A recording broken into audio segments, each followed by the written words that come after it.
Salesmen with scarves and flags began setting up on Brentford High Street around 9 a.m. The vendors, who'd usually be lining the roads around Wembley Stadium, had decided to target the many additional armchair Brentford FC fans in West London who, due to COVID-19 restrictions, couldn't be at this year's playoff final. Soccer is a hugely important part of the identity in this area of the capital, and, when the final whistle confirmed they were promoted to the Premier League, people spilt out onto the streets to celebrate. But, even compared to its rivals on the day Swansea City would have managed back in Wales, the gathering was modest. This is a local team. Any casual fan, outside of the boroughs of Hounslow and Ealing, is unlikely to be aware of the Bees, whose last top-flight appearance was just after World War II. The entire population of the West London suburb could fit inside the stadiums of championship rivals, Blackburn Rovers, Birmingham City, Cardiff City, Derby County, Nottingham Forest Middlesborough, Sheffield Wednesday and Stoke City. Yet the club has outperformed nearly all of these clubs for some time now.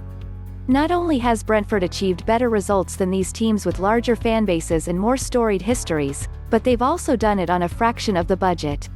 More than that, they've sold their best players every year to keep the finances in a healthy position.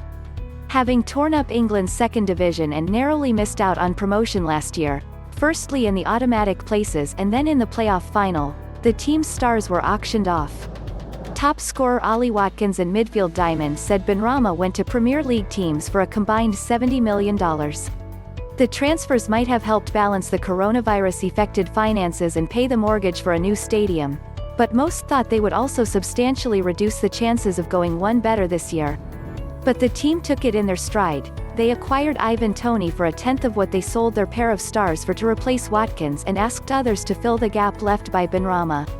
The two departing players were of course following a long line of talent, which Brentford has parted company with in recent years. Watkins' breakout season, which saw him become a $46 million striker, came after he'd stepped up replaced Neal Maupay, sold to Brighton for $28 million.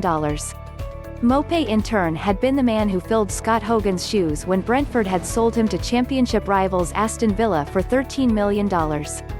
And Hogan developed into the main striker after previous top scorer Andre Gray made his $16 million switch to Burnley.